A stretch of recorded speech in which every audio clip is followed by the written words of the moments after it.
Hello, and welcome to EVPL Check It Out Footnotes Edition. My name is Audra, and I work at the central location, and I'm joined today by Caitlyn, who is our new children's librarian here in the Central Read Center. And she would like to tell you a little bit about herself and a little bit about what she'll be doing in her new role. Hi, my name is Caitlyn. I have worked for EVPL for 6.5 years. I got my Master's of Library Science December of 2019, and I am very passionate about cooking, STEAM, story times, early literacy, and middle grade fiction, so that's fiction for grades 3 through 5. In my personal life, I really like to play video games.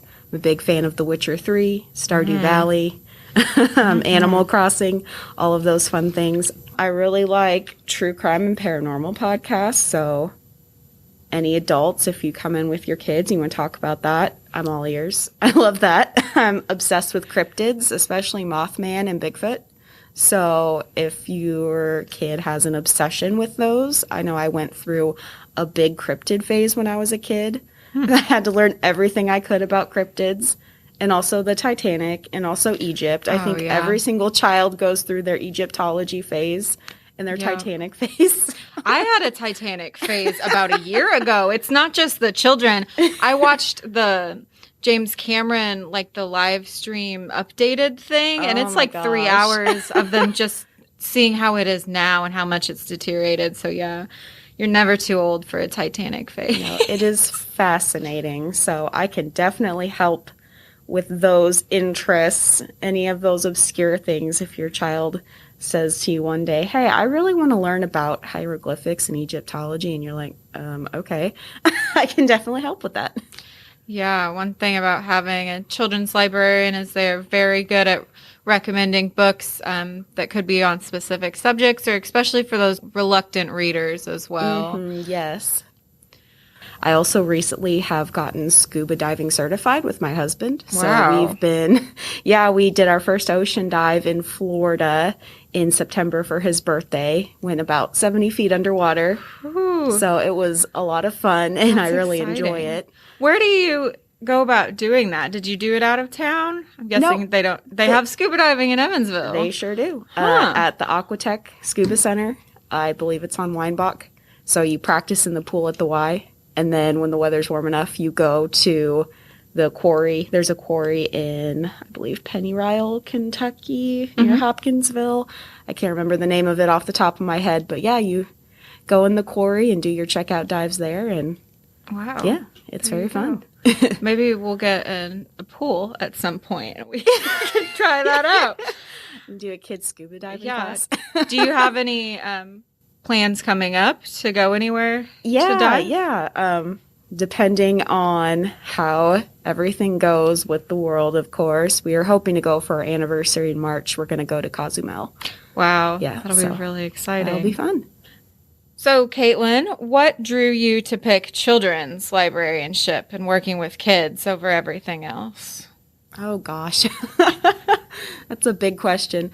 I guess for me, I just like to see the wonder on a kid's face when you bring them the perfect book, or in a program when they learn a new skill, or they create something that they did all by themselves. They just get so excited and they're just so happy with it. So I love that part of it. I've always been passionate about working with children. I have 2 nephews who I adore so much, Declan and Sullivan. Hello. And I'm just really passionate about literacy, about making learning equitable for all, and getting those books into the hands of kids. So that is why I picked that over everything else. Because, of course, librarianship is a huge, huge field. I mean, you could be an archivist, you can work with seniors, you can work with adults, you can work with technology.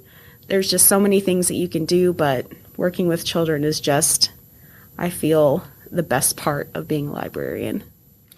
Yeah, there are definitely a lot more options than I ever imagined before starting to work here when it comes to the library. But you're right, there's nothing like watching kids have fun and start to enjoy learning while they're here with us in those programs and with all the materials that we have to offer. So, do you have a favorite program when it comes to children's programming, or a favorite experience that you've had at a program that you want to share? Yeah, so I love to do cooking programs. I'm very passionate about cooking and teaching food skills to children. So I am planning on doing that upcoming in April. So be on the lookout for that. We're going to start doing that again. And that'll be for children ages 8 to 11, so in grades 3 through 5.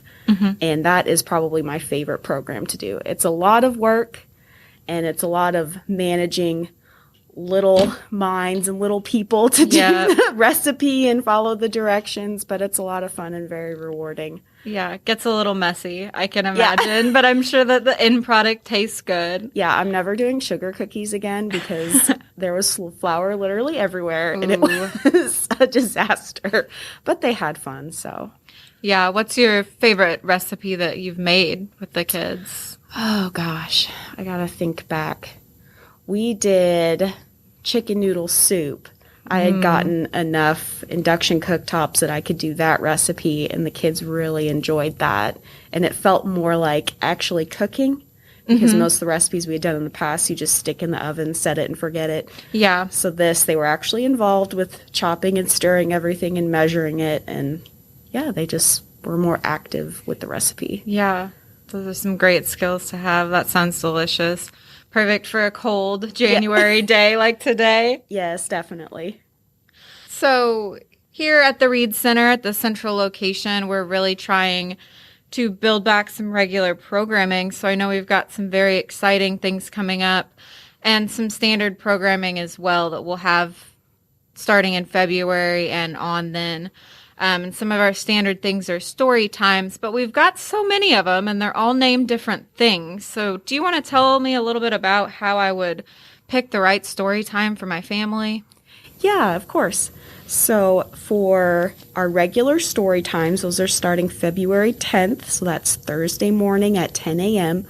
So that's more geared towards toddlers and preschool, so it'll be ages 2 to 2.5 to 5, around there, depending on how mobile your child is. We do have the Baby and Me story times on Friday mornings at 10, and that's for 0 to 24 months. But of course, when the child gets to about 18 months of age, sometimes they don't want to sit for the Baby and Me story time anymore.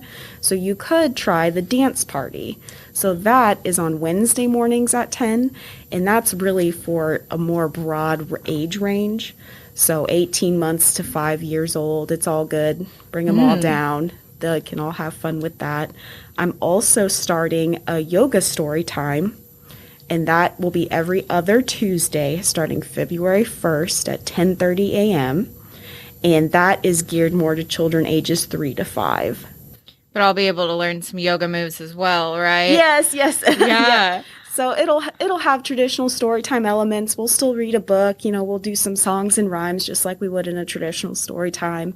But then we will also focus on some breathing techniques. So this can help definitely with the child's emotional regulation and slowing down and thinking, decision making, that kind of thing. And we'll also learn some fun yoga routines. So the parents are definitely encouraged to do it with the child. For sure. Those sound like great skills too, and some stuff that you can take home and keep practicing on until the next one. And I believe that Central will be the only location to have that. So we're very excited about that. I'm a certified 200-hour yoga instructor, so I am yoga certified. All right. So there are some other kind of typical things that we do outside of story time. Our other librarian within the Reed Center, Miss Stacy, is running a Pokemon club for middle grades and tweens to younger teens. If you have anyone interested in Pokemon, we're doing that once a month. You can keep a lookout for that. And we also do some pretty regular STEAM programming as well. On Monday afternoons, we do after school at 4 o'clock each week. And that can involve any aspect of science, technology, engineering, art, and math. And there's a different experiment and something fun to do every week. And then we do a Saturday design time to have something for your whole family to do on the weekends. That can be STEAM-based or it can be art-based as well.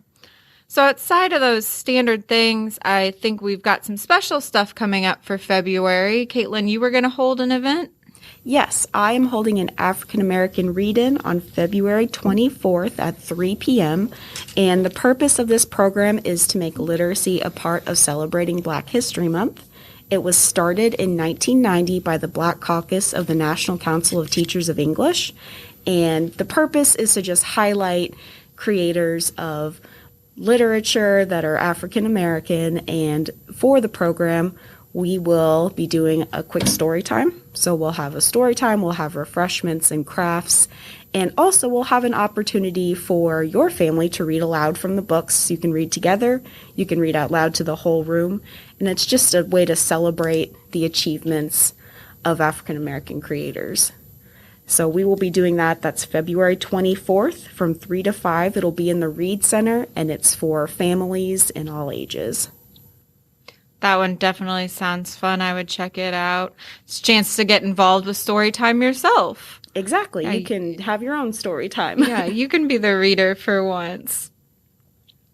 We've also got some Saturday events coming up this month very soon to keep you and your family busy. Mr. Alex will be holding a puppet show. I may not be the biggest fan of puppets myself, but I do believe that the kids will have fun. So do you know anything more about that? Yeah, and the puppet show, it's actually upcoming in January, on January 29th from 2 to 3. All right. Well, thank you for listening today. Thank you, Caitlyn, for being here. Yeah, thanks for having me. And we hope that you will check out some of our upcoming program in the Read Center. We'll have new things happening every week.